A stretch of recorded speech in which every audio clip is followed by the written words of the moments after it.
CTET या state की तैयारी कर रहे समस्त छात्र छात्राओं का मैं RP sir Radha Raman classes में स्वागत करता हूं, अभिनंदन करता हूं। प्रिय छात्रों, पूर्व की वीडियो में हम लोग मातृभाषा पर चर्चा शुरू किए थे।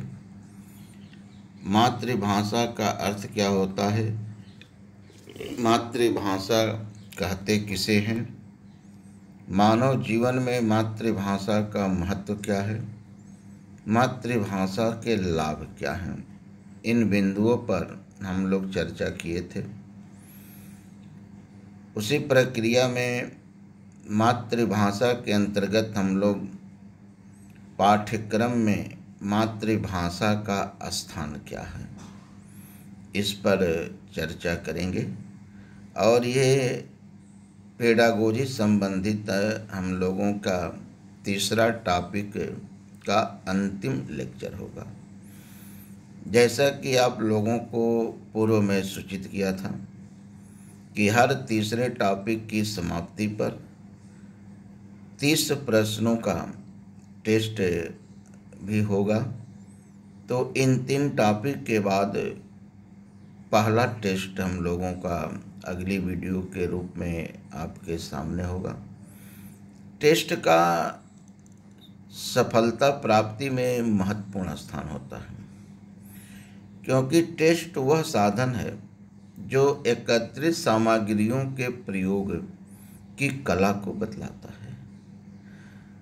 और जब तक एकत्रित सामग्रियों के प्रयोग की कला का ज्ञान नहीं होगा, तब तक उन सामग्रियों का कोई महत्व नहीं होगा।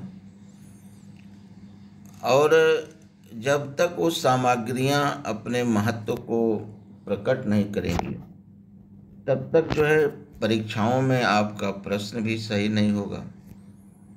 तो टेस्ट में ज़रूर भाग लें, प्रश्नों को हल करें। टेस्ट कैसे होगा इसकी चर्चा हम उसी वीडियो में करेंगे।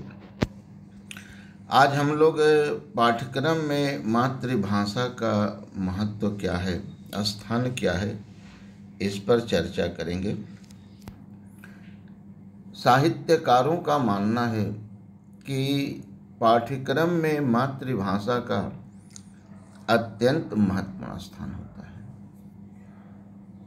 पाठ्यक्रम में मातृभाषा का महत्व क्यों होता है, पाठ्यक्रम में मातृभाषा का स्थान क्यों महत्वपूर्ण है, इन बिंदुओं पर चर्चा करते हुए साहित्य के विद्वानों का मानना है कि पाठ्यक्रम में मातृभाषा का सबसे महत्वपूर्ण महत्व एकता के विकास में है। क्योंकि मातृभाषा के अभाव में एकता की भावना को स्थापित नहीं किया जा सकता है। क्योंकि मातृभाषा के माध्यम से ही व्यक्ति अपने घर में, गांव में, अगल बगल के क्षेत्र में अपने भावों और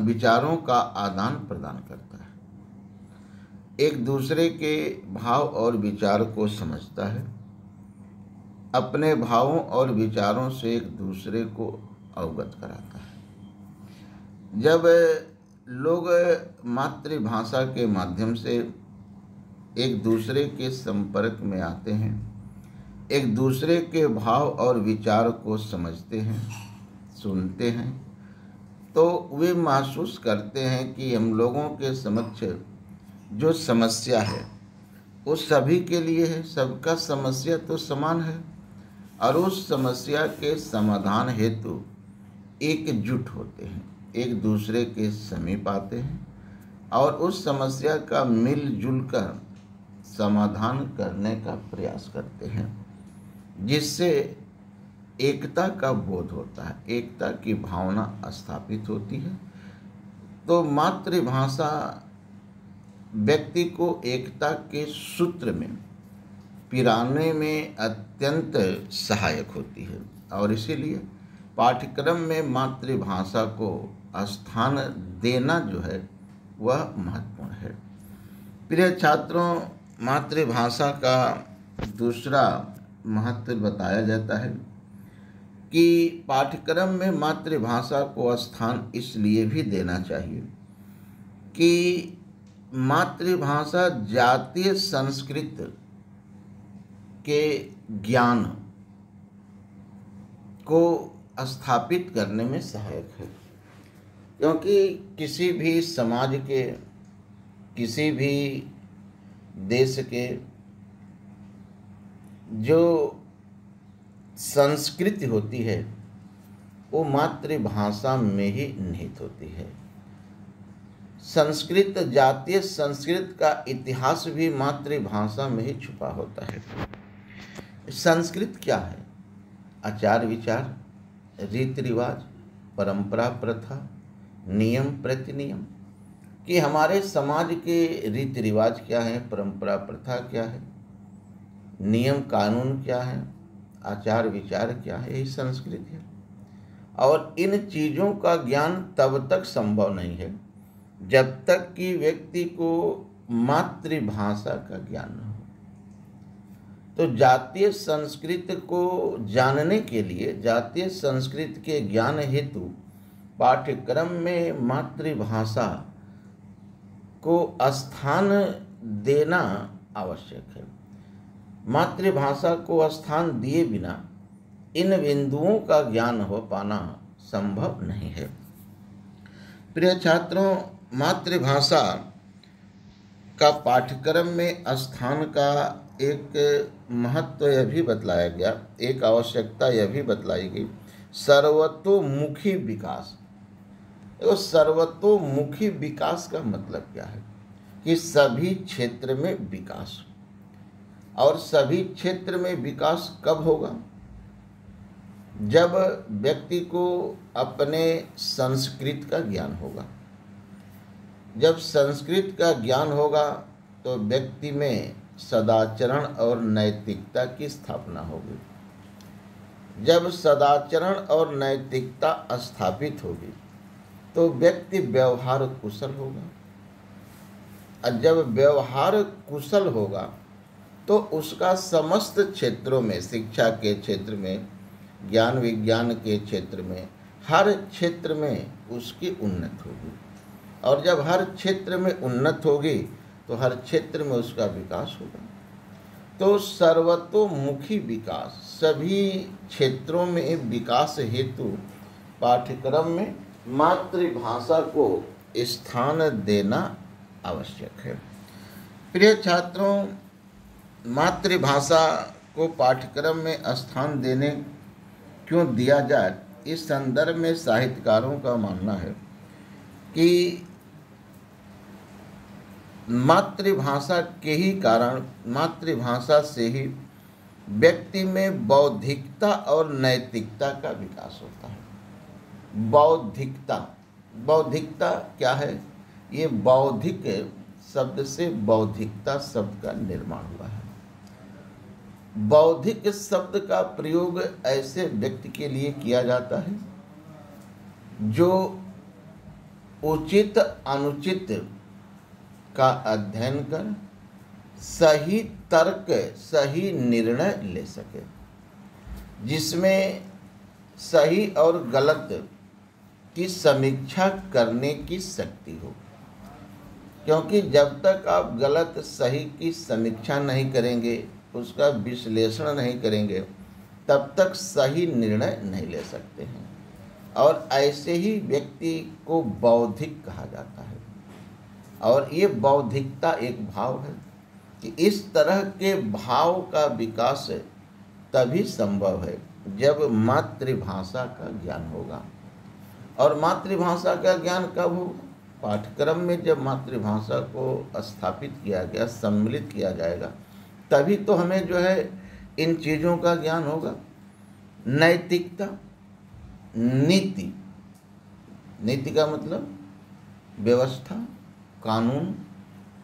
तो जो हमारी जातीय संस्कृत मातृभाषा में समाहित है, तो उस संस्कृत के नियम क्या हैं, उसके जो है व्यवस्थाएं क्या हैं, ये हम तब तक नहीं जान सकते हैं जब तक कि हमें मातृभाषा का ज्ञान न हो। तो बौद्धिकता और नैतिकता के विकास हेतु भी पाठ्यक्रम में मातृभाषा को स्थान देना चाहिए। प्रिय छात्रों, मातृभाषा को क्यों पाठ्यक्रम में स्थान दिया जाए? इस संदर्भ में साहित्यकारों का मानना है कि मानसिक विकास, मातृभाषा के अभाव में व्यक्ति का मानसिक विकास नहीं हो सकता है। मानसिक विकास, मन का विकास। मन क्या है? हृदय, और हृदय में हमारे भाव होते हैं। और आप जानते हैं कि जिस तरह का आपका भाव होगा उसी तरह के आपके क्रियाकलाप होंगे। यदि आपके मन में अच्छे भाव होंगे तो अच्छे कार्य करेंगे, बुरे भाव होंगे बुरे कार्य करेंगे। और अच्छा और बुरा की पहचान मातृभाषा के अभाव में नहीं हो सकता है। भाई अच्छा क्या है? जो सबको, सबके हितकर हो, जो सबको ठीक लगे।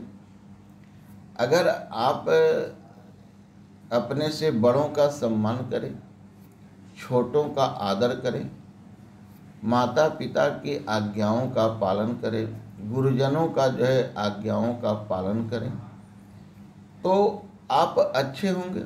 लेकिन ये भाव आएगा कब? जब आपको अपने संस्कृति का ज्ञान होगा, आपको आचार विचार रीति रिवाज परंपरा प्रथा का ज्ञान होगा। क्योंकि ये कोई एक दिन की वस्तु नहीं है, ये हमें अपने माँ से, अपने पिता से, अपने बड़ों से प्राप्त होता है कि किसको क्या, किस तरह का, किसके साथ व्यवहार करना चाहिए। और मातृभाषा क्या है? जो हमें अपने माता से प्राप्त हो, पिता से प्राप्त हो, अपने बड़ों से प्राप्त हो। तो मानसिक विकास के लिए भी पाठ्यक्रम में मातृभाषा को स्थान देना आवश्यक है। प्रिय छात्रों, मातृभाषा का स्थान क्यों महत्वपूर्ण है? निर्माण कौशल। निर्माण का मतलब बनाना, कौशल का मतलब निपुणता। भाषा के अंतर्गत निर्माण क्या है? अच्छे अच्छे शब्दों का चयन, अच्छे अच्छे विचारों का सृजन। तो आप अच्छे शब्दों के चयन में, अच्छे विचारों के चयन में, अच्छे साहित्य सृजन में निपुण कब हो सकते हैं? जब तक आपको मातृभाषा का ज्ञान होगा। मातृभाषा के अभाव में आपके मन में आपके निर्माण कौशल का विकास संभव नहीं है। क्योंकि जब आपका अपनी संस्कृति का ज्ञान नहीं होगा, अपने समाज के समस्याओं का ज्ञान नहीं होगा, तो फिर आप किस तरह से निर्माण कार्यों में निपुणता प्राप्त कर सकते हैं? प्रिय छात्रों, पाठ्यक्रम में मातृभाषा को क्यों सम्मिलित किया जाए? इस संदर्भ में साहित्यकारों का मन है ज्ञान विज्ञान का विकास है। क्योंकि मातृभाषा कोई एक विषय नहीं है, बल्कि ये सभी विषयों की आधारशिला है। और मातृभाषा के अभाव में आप ज्ञान विज्ञान का विकास नहीं कर सकते। कोई भी विषय यदि मातृभाषा के माध्यम से बताया जाए तो बच्चा बड़े ही सरलता से समझ सकता है। क्योंकि जिस भाषा को वह सुना है, जिसमें बचपन से ही अपने भावों और विचारों को व्यक्त किया है, अगर वही भाषा उसे स्कूल में, कक्षा में पढ़ाने का माध्यम बने तो वह सरलता से ज्ञान और विज्ञान को समझ सकता है और उनके प्रति अपने भावों और विचारों को व्यक्त कर सकता है। प्रिय छात्रों, शिक्षा के सर्वतोमुखी विकास, क्योंकि आज भारत सरकार की जो सबसे बड़ा ध्यान है, सबको पढ़ाओ सबको बढ़ाओ। तो ये जो आप देख रहे हैं सर्व शिक्षा अभियान चला, तो ये सर्व शिक्षा अभियान का विकास तब तक संभव नहीं है जब तक कि पाठ्यक्रम में मातृभाषा को स्थापित न किया जाए। मातृभाषा के अभाव में शिक्षा का संपूर्ण विकास नहीं हो सकता है। अगर आप अंग्रेजी थोप दें तो अंग्रेजी के माध्यम से जब आप अपने भावों और विचारों को व्यक्त ही नहीं कर पाएंगे तो फिर शिक्षा का महत्व क्या? तो शिक्षा के सर्वतोमुखी विकास में भी मातृभाषा का महत्व है और इसीलिए अब अधिकतर शिक्षा शास्त्री इस बात से सहमत हैं कि बालक की शिक्षा सदा मातृभाषा में ही प्रारंभ हो। जो बच्चों की शिक्षा है उसका प्रारंभ मातृभाषा में ही हो। प्राथमिक कक्षाओं में, यहाँ ध्यान देने वाली बात है, यहाँ से प्रश्न उठते हैं कि प्राथमिक कक्षाओं में किसी अन्य भाषा को शिक्षा का माध्यम न बनाया जाए। जो प्रारंभिक कक्षाएं होती हैं वहाँ पर मातृभाषा के द्वारा ही शिक्षा जो है प्रदान किया जाए। यदि आवश्यकता हो तो कक्षा 5 या 6 से ही द्वितीय भाषा का प्रयोग किया जाना चाहिए। तो ये प्रश्न कई बार पूछा है कि किस कक्षा से द्वितीय भाषा का प्रयोग होना चाहिए, तो 5 या 6 की ही कक्षा से द्वितीय भाषा का जो है प्रयोग होना चाहिए।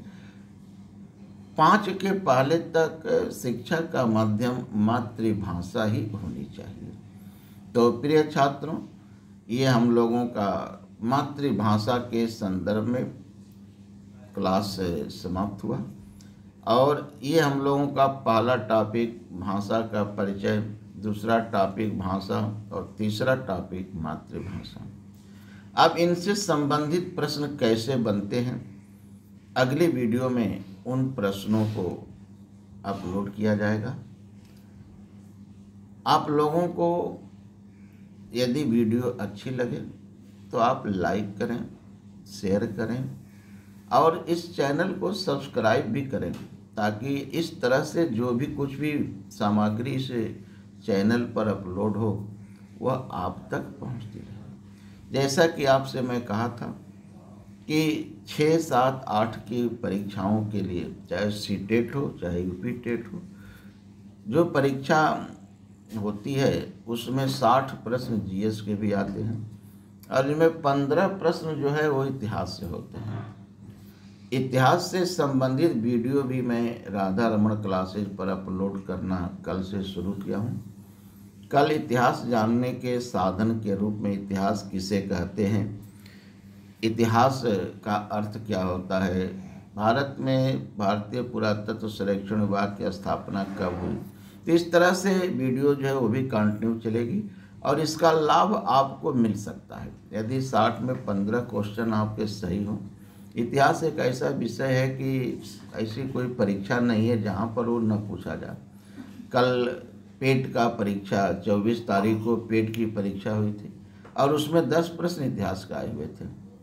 तो हर परीक्षा में इतिहास का महत्व है, तो उससे भी आप देखें, समझें और अपने भविष्य को उज्जवल बनाने का प्रयास करें। इसी के साथ मैं अपनी वाणी को विश्राम देता हूँ और आप जहाँ भी रहें स्वच्छ रहें, सुरक्षित रहें, कर्म करें, परिश्रम करें, अपने लक्ष्य को प्राप्त करें, यही मेरा संदेश है। धन्यवाद।